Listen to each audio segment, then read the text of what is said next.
G.I. Joe Day is come and gone. Now it's time to talk about what we can expect for the first retail wave of 2025. I originally planned this video to drop before the G.I. Joe Day announcements, but you know what? Let's do a quick video on what we can expect to hit retail very soon. The G.I. Joe team had scheduled a live stream to air on February 18th to go over all this stuff, but has since had to delay until March 18th. So make sure you update all your calendars out there so you don't miss the big news on the 18th when it goes live. But first, if you do like what we're doing here on the channel, think about hitting that like button and clicking that subscribe button because we really do appreciate all of your support. If we base the number of expected figures based on previous wave releases, we can expect 8 to 10 items to be available as part of this first wave. We have 4 mainline figures, a deluxe figure with a pet, a vehicle, and possibly 3 retro figures. Like always, there could be a couple of surprises thrown in, but this is what is to be expected. First up, we have Blowtorch. And now Blowtorch is one of those classic, a real American hero characters that have making the jump to classified. He's got that yellow and red pattern. He's got these weird little silver dots all over him, but you know, he's got that awesome flame effect as well. So he's going to be really cool for action shots, and I think the photographers out there are really going to love him. And of course, he needs to hang out with his good friend Barbecue too. Next up, we have Footloose, another classic, a real American hero figure. This guy is the troop on the ground. He's got his big old bazooka. He's got his like M16. He's got a backpack. He's got a helmet. This guy is the ultimate G.I. Joe, and he is ready for some action. After that, we have Darklon. Now, this guy is kind of weird because we just seen him on G.I. Joe Day, but the idea is that he is coming now as part of this wave because he's pretty far along. We've seen a lot of prototypes of him pop up on the internet. So the idea is that he's going to be part of this first wave.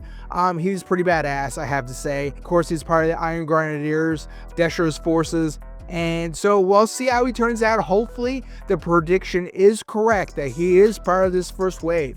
Lastly, for the mainline figures, we have the Cobra Frag Viper. And you know what? If the G.I. Joe team knows one thing, they know that it's a really good idea to include a troop builder with every retail wave. This guy is really cool. To be honest, I actually didn't have this guy as part of my Real American Hero collection. I only picked him up recently, but I think they've done an amazing job by translating him from the little guy to the big classified series as well. He's got a ton of really cool accessories. Of course, he's got that arm that kind of hucks the grenades. Anyways, really cool guy. This one is the must-have for me as part of this 4-pack of mainline figures. We'll see how he turns out once we get that first view of the real model. Now we jump out of the main 4 and we head into the deluxe. Now the deluxe for this wave is more than likely gonna be the Law and Order. So we got Law, we got Order, the dog pet, of course, okay? So, and a ton of accessories. We've got a ton of hands, we've got a billy club or a nightstick, sorry, some weapons, some handcuffs, and of course a mask for the dog, which is totally weird. Anyways, so this guy is going to be the deluxe at a little higher price point. He comes with a bigger stuff. He's going to be much like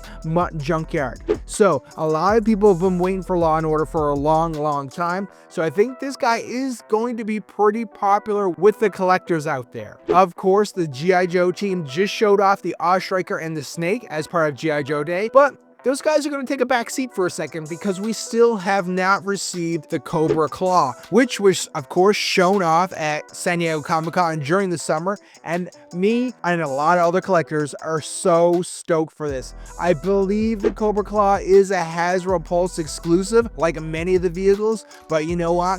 This is amazing. I've been waiting for this one for a long time. Of course, it comes with a female Cobra pilot, and the claw looks huge. I cannot wait to see this as a 3D object, and it's going to be totally awesome. A musket, dare I say an army builder, but I don't know, man. I don't know about you, but I'm not rich. Of course, moving on from the vehicles, this is where it kind of gets into a little too much sometimes, but normally we do see retro figures as well, which will more than likely feature those 3 retro figures that we featured in our last video, which is of course Flint, the Televiper and the animated cover girl, we'll see those guys go up for pre-order because they are very far along, of course, according to the prototypes that we've been seeing online. And then, of course, to round out that stream that they're going to do on March 18th is going to be the more interesting part, because we'll see pipeline, name only, and probably some render reveals. And you know what? Who do you think is going to be revealed?